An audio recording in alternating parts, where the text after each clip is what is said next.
변방이 아닌 정치 중심에 서고 싶은 세 남자의 유쾌, 상쾌, 통쾌 정치 토크쇼 정치인싸 8번째 시간입니다. 자, 진행을 맡은 아나운서 허이루고요. 오늘도 세 분 함께하겠습니다. 민주당의 법률위원회 부위원장 맡고 계시는 현근택 변호사 나오셨습니다. 어서 오십시오. 네, 안녕하세요. 현근택입니다. 네, 그리고 오늘도 김태현 변호사님과 함께하겠습니다. 안녕하세요. 어서 오십시오. 오늘 별로 기분 좋지 않더라고요. 왜요? 오늘 제 엘리베이터 딱 내려서 오는데 네. 앞에 라디오가 플래카드에 뭐 MBC 라디오 9월 30일 개편입니다 이렇게 그렇죠. 써있더라고요. 오늘 개편 날이죠. 근데 아직 이거는 정규로 안 해줬어? 뭐 이번은 저희가 참습니다. 네네. 9월 30일 개편은. 그래요. 네. 그래도 우리 다음 주에 볼지 모른다고 하면서 벌써 2달째 만나고 있으니까 조금만 더 버텨보시죠. 예. 그거 한다만 끝까지 가는 거야 그냥. 자, 그리고 바른미래당의 이준석 최고위원님도 오늘 함께하겠습니다. 어서 오십시오. 예, 안녕하십니까. 네. 자, 어떻게 일주일 동안 뭐 이렇게 어떻게 보면은 지난 한 2달 사이에서는 가장 어떻게 보면 잠잠하게, 그러니까 폭풍 전야 같은, 네, 태풍의 눈 같은 좀 그런 일주일이었습니다. 아마 오늘 월요일 녹화 이후로 이번 주 한 주가 또 아주 핫하죠.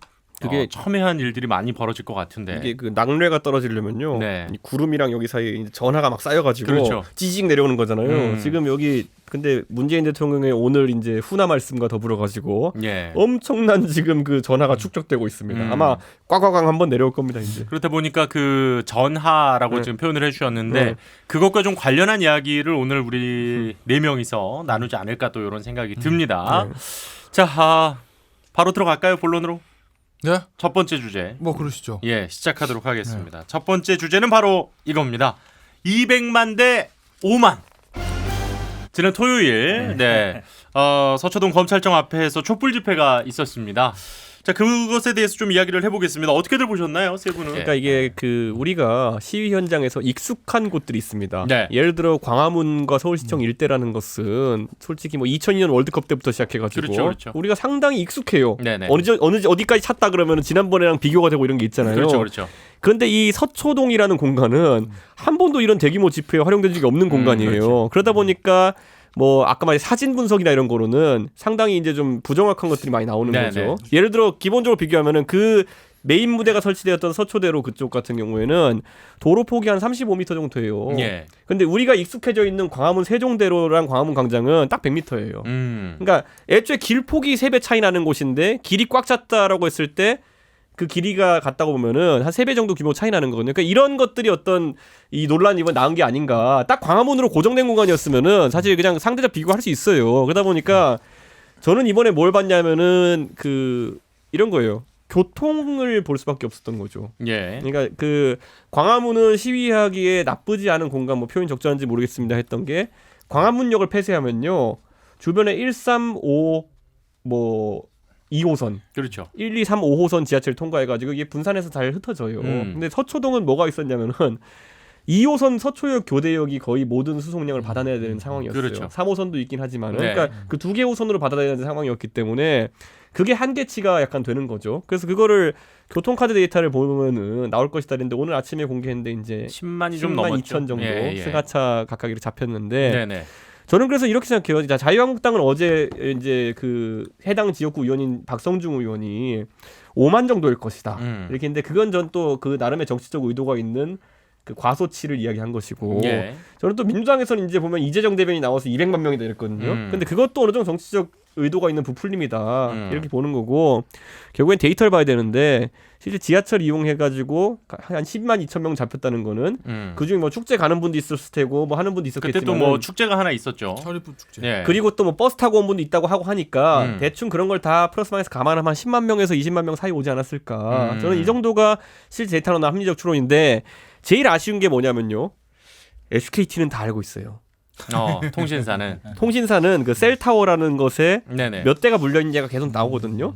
그래서 그 예전에 박근혜 대통령 탄핵 집회 때는 살짝 한번 KT인가 그걸 깐 적이 있었어요. 네네. 그때 정확히 나왔던 게 뭐냐면은 그때 6차 시위인가요? 박근혜 대통령 탄핵 시위 때 그때 54만 명인가 잡힌 적이 있었어요. 근데 그거는 뭐 거의 핸드폰을 안 들고 나온 사람 없었을 테니까 부인하기 어려운 수치였거든요. 근데 이제 또 그게 이제 여러 가지가 있을 수 있는 게 연인원.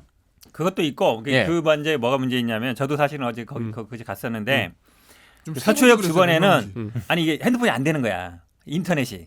그래서 그 다 뒷골목 가서 했는데 사람 많은 곳에서 잘 그렇죠. 안 왜냐하면 터져요. 그 전에 네. 광화문 집회할 때 보면은 여기 KT니 SK니 다 이게 이동기지국을 했죠. 이동기지국을 다 왔기 때문에 그렇죠. 통신에 그렇죠. 장애가 없었거든요. 근데 거기는 말 얘기처럼 그동안 집회를 하던 데가 아니란 말이에요. 이동기지국이 하나도 없어.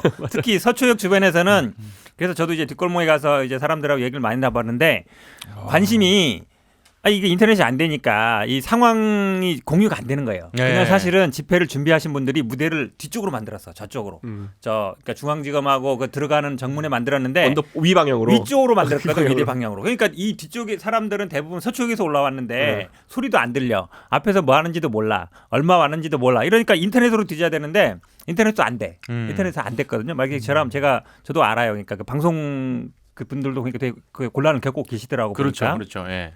그런 걸 어찌 보면 근데 저는 핵심적인 게 그렇게 숫자가 몇만이냐 저는 아주 중요한 얘기는 아니라고 봐요. 그러니까 네. 모든 분들이 동의할 수 있는 거는 아마 촛불 이후에 제일 많이 왔다. 그리고 어쨌든 자발적으로 대부분 그러니까 뭐 지방에서 올라온 분들도 있고 뭐 손잡고 오신 분들도 있는데 뭐 조직적으로 동원한 거나 이건 또 아니고 집회 그날도 보면 한 80~90% 사람들은 대부분 그냥 뒤에서 그냥 떠들다 왔어요. 저도 마찬가지예요. 저도 서초역에서 내려가지고 쭉 갈래 하는데 앞에 못 가. 그러니까 그냥 멀리서 구경만 하다가 또 뒷골목에 나와서 또 사람들하고 얘기하다가 그냥 왔거든요. 거기서 막 저 현근택입니다 이러면 길 터지는 거 아니에요? 그런 건 전혀 없고 그래서 사실은 그렇게 조직화됐고 이렇지 않았기 때문에 무대 준비도 그렇고 그분들도 지금 계속 그래요. 예전에 우리 촛불 할 때는 모금도 하고 예. 그다음에 무대 설치에 몇 억씩 들었어요. 왜냐면 스피커를 막 건너서 달고 그다음에 이 화면도 건너 막 달았는데 네. 앞으로도 그렇게 안 하겠다는 거거든요. 저는 오히려 약간 홍콩 시위 연상이 돼요. 결도 보면 안 SNS 가봤다 상으로 왔죠. 하잖아요. 아니 안 가보긴 했는데 갔다 왔어요. 조직화되거나 아, 그렇죠. 그런 건 아니란 말이에요. 조직화된 건 그렇죠. 아니다. 자발적인 모임이고 그래서 저는 숫자가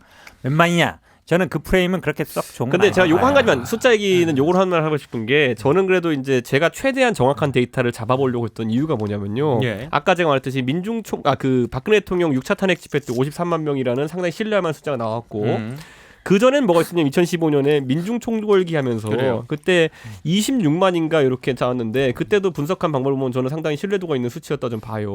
근데 그러니까 저는 이번에 조국 장관 수호하자는 그 조국 수호라는 피켓이 등장했잖아요. 예. 어떤 분들은 그게 아니라 검찰 개혁이 메인이다 그러면 제가 봤을 땐 그건 아니에요. 제가 봤을 땐 조국 장관이나 아니면 문재인 정부에 대한 지지층이 많이 왔다 보고 그 진영이 사실상 예전에 민중총궐기나 이런 데서도 같이 힘을 발휘했던 조직이라 보면은 그때 26만과 비교해가 전 이번이 어느 정도 그 팀의 지지를 받느냐 약간 보고 싶었어요. 근데 물론 저는 뭐 어떤 분들이 주장하는 것처럼 이번 집회 다음 집회는 더 나올 수 있다 뭐 이런 얘기도 하기 때문에 그 정점이 어딘지 보고 싶지만은 그 당시 민중총궐기 때 나왔던 그 최대 인원치보다는 정점이 좀 적을 것이다 이렇게 판단하는 게 메시지 자체가 왜냐면은 그 사실 구색 맞추기 위해서 저는 검찰 개혁이 들어갔다 보지 조국 장관에 대한 정치적 찬반 집회로 좀 가고 있는 거거든요. 10월 3일에 예정된 사실 보수 쪽에 집회라는 것도 예. 그분들이 뭐 검찰 개혁 하지 말자가 구호는 아닐 거예요. 그분들이 그렇죠. 조국 반대가 될 거예요. 우리 구호가 그러면 결국 이렇게 붙게 되는데 저는 그 메시지 소구력이 그 당시 민중총궐기나 다른 집회보다 좀 떨어질 수밖에 없는 구조적인 문제가 어쨌든 조국 장관에 대한 수사 그 일가에 대한 수사가 진행되는 상황 속에서 압력을 줄 수밖에 없는 형태의 집회이기 때문에 저는 대중들이 참여한 데 있어서 주저함을 좀 가질 것이다 이렇게 보는 거죠. 김태현 변호사님 어떻게 보셨어요? 근데 일단 우리 현근태 형님이 네. 토론의 스킬이 너무 많이 늘었어. 이게 왜냐면 여기서 숫자가 중요하죠. 200만이요. 이러면 제가 확 치고 들어갈 게 있거든요. 숫자는 중요한 게 아닙니다. 그럼 할 말이 없었어요. 제가 본인 스스로 먼저 중요한 게 아니라는데 거기다가 내가 뭐 200만 세봤어요? 뭐 이런 거 하겠어요? 그죠? 이게 굉장히 이게 태극권 전법이거든요. 예. 그리고 또 하나. 근데 저기 가신 거 SNS 안 올렸어요? 올렸죠. 그죠? 그럼 공천 가점이야 내년에. 아니 그 올린 사람 수백 명이지 수천 공천 명이고. 공천 가점 일단. 그러고 뭐 유치한 예언 하나 해볼게요. 네. 10월 3일 네. 자유한국당의 광화문 총 집회. 네네. 뭐 150만 150만 명. 150만. 그러니까 일단 민경욱 그 전 부대변인이 그러니까 일단 그날 치셨어요. 저녁에 150만 명이 조국 사퇴를 외쳤다. 네. 하면 민주당에서 웃기지 마. 3만 될까 이렇게 할 거예요. 그리고 이번 주 돌아오는 토요일 민주당에서 200만 모였어 또 합니다. 네. 자유한국당에서 5만 될까 할 거예요. 굉장히 이제 유치한 싸움들이 이제 돼가는 거예요. 사실 그러니까 저는 이걸 보면서 무슨 생각을 느꼈냐면 저는 예를 들어서 뭐 어제 주말에 했던 촛불 집회든 네. 그다음에 10월 3일에 있었던 광화문 집회도 있을 거예요. 그렇죠. 그게 뭐 자발적으로 온 거건 동원한 거건 상관없이 거기서 어떤 얘기가 나오건 간에 양 집회에 나왔던 그 시민들의 목소리는 전 존중해야 한다고 봅니다. 그걸 동의하고 안 동의하고를 떠나서 네. 뭐 민주주의 사회에서 조국 수호를 외칠 수도 있고 조국 탄핵 뭐 사퇴를 외칠 수도 있고 검찰 개혁 외칠 수도 있고 뭐 자한당 해체 뭐 대통령 탄핵 다 외칠 수 있어요. 그거는. 네. 다만 이제 그런 시민들의 목소리를 담아내는 여의도 정치권의 태도들이거든요. 그러니까 제가 항상 드는 얘기지만 우리나라 정치권은 이제 정치의 기능을 다 했다. 네? 그런 메시지를 어쩌든 시민들이 메시지를 중에서는 제도적으로 합리적이고 만들어낼 제도권에 담을 메시지도 있는 반면에 예. 좀 무리한 메시지 있는 건 사실이에요. 사실은. 그럴 수 있죠. 그런 것들을 정치권에서 걸러줘서 제도를 만들고 문제를 해결해야 되는데 지금의 정치권은 뭐 여야 청와대 마찬가지예요. 할 것 없이 본인의 진영만 생각하고 갈등을 증폭시키는 역할을 하는 거지 해결책을 내놓을 생각을 하진 않는다. 제가 원론적으로 그 말씀을 좀 먼저 드리고 시작을 할게요. 오늘 토크를. 그 사실 이제 네. 검찰 입장에서는 어쨌든 그 아까 세 분 다 말씀하신 것처럼 평소에 거의 집회가 없었던 장소에서 네. 이 정도로 지난 이 탄핵 정국 이후로 대규모 집회가 열렸단 말이에요. 우스갯소리를 그거 하나 안 들면 예예예. 그 장소가요. 최초의 집회 한데 처음 열었잖아요. 저도 그렇지만 형님 때 거기 많이 다닌 데잖아요. 그게 그렇죠. 재판으로 많이 정말 집회하기엔 천혜의 장소입니다. 어떤 면에서? 넓어요. 음. 그리고 주변 아무것도 없어. 어. 그러니까 집회를 하면 광화문에서 집회를 예전에 민중총궐 때도 그랬지만 저 집회 때문에 상인들 장사 안 된다고. 아 그렇죠 그렇죠. 막 거기다가 뭐 전경들 나오고 이런 막 유리창 깨지고 그런 어떤 상인들에 대한 자영업자의 생계 문제도 있잖아요. 거기는 이쪽 편에 대검찰청부터 국립중앙도서관까지 넘어가니까 아무것도 없죠. 이쪽 편 다 산이야. 그 강남 성모병원까지 서초역부터가 거의 없어요. 그러니까 일단은 그 촛불 집회는 피해를 보실 만한 분은 아무도 없다. 네, 그러니까 이게 제가 집회하기엔 천혜의 환경이라는 게 그런 집회를 했을 때 부작용들 있잖아요. 네네. 그게 나오기가 굉장히 적죠. 우선 서초구 출마 안 할 것 같고. 그거는 하나만 알고 둘은 모르는 거예요. 아니에요? 민중총궐 그거 안 때 하셔야 광화문 되겠다고. 분들이 굉장히 좋아했어요. 끝나고 다 뒤풀이 가거든요. 사실 촛불 집회 때는 그쪽 그럼요. 시장이 상당히 활황이었다는 그럼요. 얘기는 있었어요. 매일매일 끝나고 가니까. 근데 서초동은 네. 저녁에 하는 데가 별로 없어요. 특히 주말에는 다 닫아요. 다 닫아. 그러니까 뭐 슈퍼고 식당이고 오히려 문 연 데가 없어가지고 더 문제죠. 변호사들이 토요일 날 공식적으로 출근 안 하니까 거기 싹 닫아서. 재판이 주말에는 아예 안 열리는군요. 안 하죠. 네. 자 어쨌든 일단 드리던 질문 마저 드릴게요. 그러니까 검찰 입장에서는 전혀 영향을 받지 않기는 어렵지 않을까. 조금 부담스럽지 않을까. 부담은 되죠. 근데 부담은 되는데 네. 이제 우리 허유리 아나운서가 윤석열 총장 또는 한동훈 반부패 부장 생각해보세요. 큰일 났네. 150, 200만이라는데 세보진 않았지만 대통령이 인권 생각해서 적절히 수사하는데 검찰 개혁하라는데 어떡하지? 큰일 났다. 그만하자 이럴까요? 아닙니다. 더 가요. 털어 이렇게. 왜냐하면 이건 뭐 대통령의 항명 이런 개념이 아니라 예. 여기서 더 나오지 않으면 죽어요 검찰이. 그렇게 되면 더 하는 거예요. 그러니까 뭐든 명확한 거를 그렇죠. 잡아내야만 하는 지금 검찰은 네. 오히려 궁지에 몰린 상황이군요. 수사 결과 해봤더니 저기 정경심 교수는 사모펀드 피해자인 것 같고요. 문서는 그냥 최성해 총장이 인쇄한 도장 찍은 것 같고요. 그냥 뭐 별거 없어서 저희는 마무리 짓게요 이러고 하면요. 왜 했어? 얘기 나오고 야당에서 특검이다. 그러니까 그때는 우군이 없어요. 여당 쪽에서 니들 왜 했어? 니들 진짜 검찰개혁 방해하려고 일부러 이런 거지? 라는 얘기. 그다음에 야당 쪽에서는 역시 적폐 수사하던 팀이니까 이렇구만 특검 얘기가 나와요. 그렇기 때문에 제가 없는 죄를 만들어낸다 이런 건 아니지만 예. 검찰은 더 수사에 박차를 가하려고 할 수밖에 없다. 이건. 근데 오늘 또 대통령께서 지시합니다라는 단어를 썼어요. 그러니까 요 지시라는 단어를 저는 조금 주목을 했는데 그러니까 검찰 개혁을 다시 강조하면서 했던 얘기가 지시였고 윤석열 총장은 그 검찰 개혁의 뭐 무거운 소명에 대해서도 뭐 잘 받아들이고 있다 뭐 이제 이런 식으로 아주 원론적인 답을 했단 말이죠. 그러니까 그런데도 불구하고 더 세게 나갈 거다. 어떻게 생각하세요? 세게 나간다기보다는요. 아마 지금까지 나온 거를 아마 어떤 식으로든 간에 얘기처럼 그건 근거가 있어요. 왜냐하면 어쨌든 검찰이 우리가 뭐 언론 프레이를 많이 한다는 그 이유가 뭐냐면 지지를 받기 위한 거거든요. 국민들의 지지. 예. 우리가 정당한 수사를 하고 있다. 그리고 이 사람은 어찌 보면 좀 나쁜 일도 했고 나쁜 짓도 했다. 이게 어쨌든 형사적으로 유무죄를 떠나서 뭔가 약간 비윤리적이고 뭔가 나쁜 짓을 했기 때문에 우리가 수사한다. 이런 명분을 끊임없이 취득하는 과정이거든요. 그렇죠. 그래서 어쨌든 국민들의 지지를 얻어서 그 동력으로 뭐 수사도 하고 압수수색도 하는 거란 말이죠. 예. 특히 뭐 이제 뭐 살아있는 권력을 수사할 때는 더 그런데 그렇기 없다 본다 그러면 당연히 국민들의 여론이 어디로 가고 있느냐 신경 안 쓸 수가 없고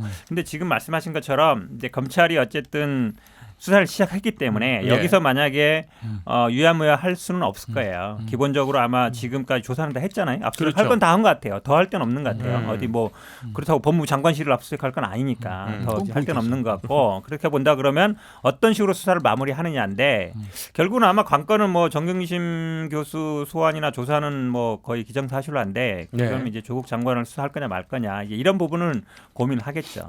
저는 그런데 여기서 살펴봐야 될 게 지금 검찰 개혁의 아젠다를 어쨌든 대통령께서 설정해 주신 게 뭐 인권 이런 얘기하면서 계속 여권이 집요하게 물건들어지는 게 뭐냐면 뭐 피의 사실 유포나 이런 거 하지 마라 뭐 이런 것들 나오는데 그와 반대로 여권의 지지층이 계속 얘기하는 건 뭐냐면은 그래 니네 그렇게 검사 20명에 뭐 수사관 몇십 명 동원해가지고 왜 결과가 안 나오냐를 벌써부터 얘기하고 있어요. 근데 이게 굉장히 모순적인 그거인 게 그 윤석열 총장 입장에서는 왼발 들어 그랬더니 왼발 들었더니 뭐 오른발도 들어 이러는 거예요. 그게 성립이 안 되는 거거든요. 엉덩방 찍으라는 건데 그 수사 결과를 중간에 알고 싶어하는 거 아니에요.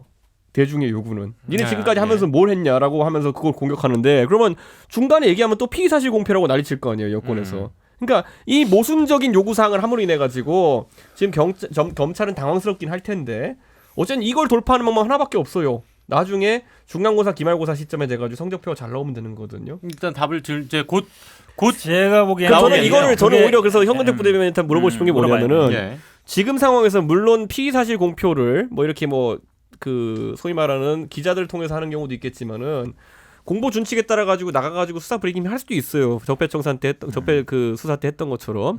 그러면 그런 걸 원하는 것인지 과연 여권에서는 왜냐하면 지금 예를 들어 우리가 봤을 때 뭐 표창장 위조라든지 이런 것들에 대해서 흘러나오는 얘기면 그거는 검찰이 꽤 자신감 있게 이제 공표를 해도 되거든요. 근데 그렇게 하면 또 중간에 흘린다고 공격하지 않을지. 그게 본질이 아니고 사실은 어제 토요일 날 나온 분들의 저도 골목에 있어 뭐 저를 알아본 분들도 있으니까 얘기를 나눠봤는데 연세대 분들이 꽤 많았어요. 그분들 들어보면 하나같이 하는 게 이거예요. 애들 문제 가지고 뭐 그렇게 뭐 압수수색을 뭐 그렇게 많이 하고 그렇게 한 달 동안 수십 명 검사 동원해서 하냐. 결국 나오는 게 지금 표창장 상장 뭐 이런 건데 사모펀드 얘기 많이 안 하시고 대부분 그런 마음이 되게 많거든요. 근데 그 부분이 뭐냐면 결국은 이게 처음에 수사 압수수색을 전격적으로 들어가고 막 했는데 대부분의 아마 이제 우리 김태현 변호사도 처음에는 이게 핵심이 사모펀드다. 사모펀드에 뭔가 관련돼 있을 것이고 뭐 액수도 크잖아요. 그렇죠. 근데 대부분 지금 현재 수사 방향을 보면 대부분 뭐 상장하고 뭐 표창장 그다음에 뭐 인턴 증명서 이런 거란 말이죠.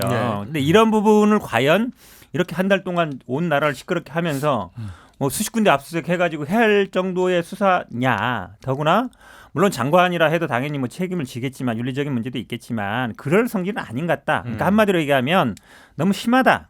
이런 여론이 어찌 보면 자리 잡은 거예요. 저는 아마 그게 토요일 날 많은 어르신들을 좀 아마 서초동으로 오게 만들었다고. 그러니까 그런 부분들이 이제 거기에 나오신 분들의 또 민심이다. 뭐 이렇게 그러니까 사모펀드에 대해서 그렇게 판단하신 이유는 사모펀드의 중간 수사 과정이나 이런 것들이 밖으로 안 나왔기 때문이라고 보시는 건지 아니면 실체적으로 아무것도 기소가 안 될 거라고 보시는 건지가 좀 궁금한 거예요. 사모펀드 얘기는 제가 보기에는 아마 지난번에 우리 익성 얘기하다 많이 말았는데 물론 이제 초창기에는 익성이 되고 그 다음에 이제 뭐 5천이 이렇게 하는데 제가 보기에 뭐 사모펀드 관련된 거는 이제 뭐 자본시장법이나 이제 공직윤리법인데 그 부분은 아마 문제 삼기는 쉽지 않을 것 같아요. 이거 어디 가서도 한 얘기가 아닌데. 제일 뭐 추정일 수도 있고 저도 뭐 사모펀드에 궁금한데 아직 나오는 게 없어서 왜냐면 검찰에도 완전 수사보안이 걸렸어요. 문서 위조는 사무소 위조, 동양대 표창장 뭐냐 그거 저 기생충처럼 위조했다. 그거는 피의사실 공표가 아니에요. 기소 다 끝났으니까. 그러니까 나오는 건데 사모펀드 안 나옵니다. 안 나오는 이유는 제가 좀 이따 말씀드리고요. 이거 이런 거예요. 그러니까 예를 들면 이제 특히 이제 조국 장관 쪽을 지지하는 뭐 분들 쪽 하는 얘기가 야 이거는 익성하고 코링크 피가 짜고 익성을 우회 상장시키기 위한 거니까 정경심 교수는 돈 많은데 쩐 주고 피해자야. 쉽게 하면 사기야. 뭐 이런 얘기입니다. 근데 그게 이제 아니라고 제가 말씀드리니까 한 두 가지 말씀드릴게요. 하나는 이거는 이제 뭐 일간지 이제 조선일보에서 보도가 된 건데 조선일보인가 통일보 조선일보일 거예요. 무슨 얘기했냐면 익성 관계자 진술이다 이렇게 해서 나와요. 실제로 검찰 조서를 이렇게 썼는지 본인들 취재한 건지 모르겠습니다. 익성 관계자 진술이 뭐냐면 그래 처음에는 맞아. 우리 익성을 백도어 그러니까 우회 상장하려고 코링크피랑 우리 작업한 거 초기 돈 우리가 다 됐어. 근데 어느 순간부터 우리하고 조범동 사이가 틀어졌다. 왠지 알아? 조범동 씨가 자기하고 정경식 교수 돈 벌려고 그러지 우리를 버렸거든. 그래서 우리 부사장이랑 됐다 싸웠어. 이런 얘기가 나와요. 근데 그 진술을 뒷받침할 수 있는 게 뭐냐면 보세요. 익성의 우회 상장의 계획은 기본이 익성은 비상장 회사죠. WFM은 상장회사죠. 예. 코링크피가 WFM을 먹은 다음에 두 개를 합병시키는 거예요. 네. 그래서 익성을 우회 상장한다는 거예요. 네. 그러면 익성 입장에서는 WFM이 주가가 낮아야 돼요, 올라야 돼요. 낮아야죠. 찍어 눌러야 돼요. 왜? 그래야 돈이 싸게 들거든요. 네. 기본이에요. 우회 상장할 때 상장해서 주가를 찍어 누르는 건. 예. 주가 관리라고 합니다. 좋은 표현으로. 그런데 WFM 주가 흐름 보셨어요? 허위 공시를 통해 가지고 2차 전지 공시 가지고 4,000원에서 7,000원까지 가요. 주가를 올려요. 끌어올려요. 이건 익성에서 봤을 때 뭐야? 먹을 게 없지. 주당 4,000원이면서 7,000원까지 올려? 얘 뭐야? 너 우리 돈 가지고 우리 맞아? 우리 편이야? 정경식 교수 편? 이 얘기가 나온다고요. 예. 그래서 제가 봤을 땐 그 주가 흐름을 보면 이게 정말 조국 교수 지지하는 쪽에서 나온 익성을 위한 건지 그 익성 관계자의 진술이라고 조선일보에 보도된 대로 정경심 교수를 위한 거니 보여요. 그건 어려운 수사가 아니에요. 주가 그래프랑 거래량 터지는 거랑 그 거래량 매수 주문이 어느 몇몇 계좌에서 집중으로 나오냐만 보면 돼요. 예. 그래서 제가 봤을 때는 남부의 증권범죄 합수단에 있었던 그거 보는 선수 검사를 투입을 시킨 거예요. 예. 왜냐면 남부냐면 이게 영등포가 그래서 네. 여의도를 관리하지. 여의도 쪽이죠. 그렇죠. 남부가. 그래서 많이 하는데 그 WFM의 작전, 주가 흐름들을 보면 나올 거다. 이거는 그 익성을 전제는 위한 뭐가 건지 아닌 있냐면 건지 이게 있는 거죠. 그러면 물론 그러니까 처음에 초기에 이제 익성에서 이걸 했다는 건 대부분 이제 어찌 보면 추가 이제 여론 뭐 취재로 나온 것 같아요. 많이 알려졌죠. 그렇죠. 많이 그거 많이 알려졌는데 다 동의해요. 네. 전제는 뭐냐면 그러니까. 결국은 오촌 조카가 이제 이 지금 이제 김태현 변호사 문제 제기하는 거는 이제 주가 조작이라든지 허위 공시라든지 이런 걸 통해서 내부 정보를 이용했다든지 그렇죠. 쉽게 얘기하면 뭔가 이제 작전을 해서 예. 주가를 올려서 뭔가 돈을 이제 벌려고 하지 않았냐 이게 전제인데 그렇게 되려면 사실은 이제 그 정 교수가 오촌 조카와 함께 공동으로 어쨌든 그런 걸 기획해서 했다. 이게 돼야 되는 거거든요. 예. 그러니까 오촌 조카가 그런 걸 했을 수는 있어요. 그런데 정 교수가 관여됐겠느냐. 그 부분이 핵심이죠. 그게 핵심인 거 근데 맞아요. 그게 핵심이기 때문에 그런데 지금 나오는 얘기들 대부분 언론 보도라는 거 보면 나오는 게 없죠. 알았다. 수사 정 교수도 뭐 어디에 걸리는 WFM에 투자하는 걸 알았다. 뭐 이 정도지. 예. 예를 들어서 이거를 할 때 어떻게 작전을 짰다든지 우리 뭐 주식 잘 알겠지만 기본적으로 그런 플랜을 다 짜거든요. 계획을 하고 주가를 어떻게 띄운다 이거 되게 이게 하는데 그럴 때 정 교수가 직접 관여했는자 이게 이제 관건인데 제가 예. 보기엔 뭐 지금까지는 그런 내용은 없는 보세요. 것 같아요. 지금까지 그런 내용이 나올 수가 없죠. 보세요. 지금까지 다 보도 웬만한 거 다 보도되는데 그것만 안 나오는데 지금까지 뭐. 나오는 건 WFM 관계자 이런 사람의 진술이에요. 예. 정 교수가 우리 회사 와서 매출 향화 보고받고 막 돈 못 번다고 막 소범덩어덩 화내고 난리도 아니었는걸? 이러는 거예요. 그러니까 마치 정경심 교수가 WFM과 깊게 관여돼 있는 것 같은 WFM의 직원들의 진술이에요. 이것도 뭐 가치는 있어요. 네. 하지만 더 중요한 건 뭘까요? 조범동이 입이에요. 음. 근데 지금 보시면 역설적인 건데 저는 피의 사실 공표가 피고인의 방어권에 침해된다고 예전에 뭐 정경심 교수가 처음에 그렇게 썼다가 그 다음부터 인격권으로 바꿨던데 피의자의 방어권에는 침해되지 않습니다. 좋아요. 냉정하게 지금 조범동 씨의 진술을 언론 보도를 두고 제일 알고 싶은 사람 누구게요? 퀴즈. 저일까요? 아니죠. 정경심 교수와 변호인입니다. 그렇죠. 아 이놈의 새끼 들어가서 뭐라고 물었지? 음. 제일 궁금합니다. 저희가 저 내일도 검찰 수사 받으러 가는데 제가 받는 건 아니고 네. 제일 궁금한 거 어디까지 알고 있을까? 뭘 줘야 되지 우리는? 무슨 패를 져서 내놓고 이게 제일 궁금합니다. 근데 그게 언론 보도 등 흘러 나오잖아요. 도움되는 측면도 있어요. 저기까지 물었군. 근태규 형이 저거 들어서 이것까지 얘기했네? 그거 어떡하지 나는? 대책 세워야 되겠다. 준석이는 여기까지 얘기했네? 어떡하지 이거예요. 그게 다 막혔어요 지금. 네. 정경수 교수하고 변호인 측 제일 골치 아픈 건 이 조범동 여기 어디까지 진술해 이거예요. 조범동의 입에서 뭐가 나온지가 지금 보도가 안 되고 3차장이 풀을 안 하기 때문에 피의사실 공표 문제 때문에 예? 그래서 지금 언론 보도가 안 나오니까 뭐지 아무것도 없잖아 하는 얘기를 나오지만 아닐 거다. 제가 아는 희망사항이고 그리고 왜냐면 잠깐 지금- 그리고 예. 또 하나는 그럼 연결되면 그리고 조범동 씨가 입이 안 열릴 수가 없을 거예요. 아니면 자기가 다 뒤집어 특경 쓰고. 10억 또 독박인데 10억인가 20억이면 사기인데 그러면 그렇잖아요. 네. 그러니까 그럼 보면 되고. 어차피 그리고 근데 그 지금 말씀하신 게 네. 이번 주 아까 지금 우리가 오프닝 때 말씀드렸던 네. 이번 주를 다음 주 우리가 만났을 때 이거에 대한 어느 그러니까 정도의 결론이 좀 나와 있을 것 같아요. 그거는 정경식 소환인데 네. 소환 날짜가 지금 이제 곧 나올 거거든요. 왜 그러냐면 제가 알기로는 지금 검찰과 변호인 측에서 피의자 소환 일정을 조율한 조금 난항을 겪고 있는 것으로 알고 있어요. 그 이유는 제가 방송 끝나고 말씀드릴게요. 백브리핑 하나 남겨야지 우리가. 예. 알겠습니다. 어쨌든 그런데 좋아요. 예. 제가 봤을 때는 검찰은 이번 주 수요일 날 하려고 그럴 거예요. 내일은 못 해요. 남편이 지금 국회 나오는데 또 부인이 그렇죠. 서초동 소나무 말 나올 거니까. 왜 제가 수요일 말씀드리냐면 금요일 수도 있는데 수요일 말씀드리냐면 목요일 날에 기소하는 것이죠. 조범동 씨요. 근데 조범동이 기소하면 무슨 문제가 생기면 공소장이 공개돼요. 예. 조범동 물론 변호인들이 그냥 집에 날라올 때까지 기다리면 되지만 가서 바로 등사할 수 있잖아요. 네. 그럼 조범동 공소장 딱 기소되면 아하 조범동 어디까지 불었구만 나와요. 음. 그거를 정경심에서 알고 검찰 소환에 응하게 할 거예요 검찰이? 검찰 팬을 보여주는 입장에서는 건데 아니죠. 원하지 않겠죠. 그래서 제가 수요일을 보는 거예요. 음. 그래서 아마 여러 가지 이유를 들어서 아마 변호인 측이 조금 막 미루려는 것 같은데 그래서 수요일이 밀리면 늦어도 이번 금요일은 넘기지 않을 거예요. 왜냐하면 검찰 입장에서 보면 목요일 날 밤 12시에 기소하면 금요일 날 아침에 소환할 때 그 몇 시간 정도는 등사하는 거 막을 수 있거든요. 예. 그렇게 해서 수요일이 검찰을 원할 건데 끝까지 정경심 교수하고 변호인 측에서 버티면 금요일이 최종 마지노선일 거예요.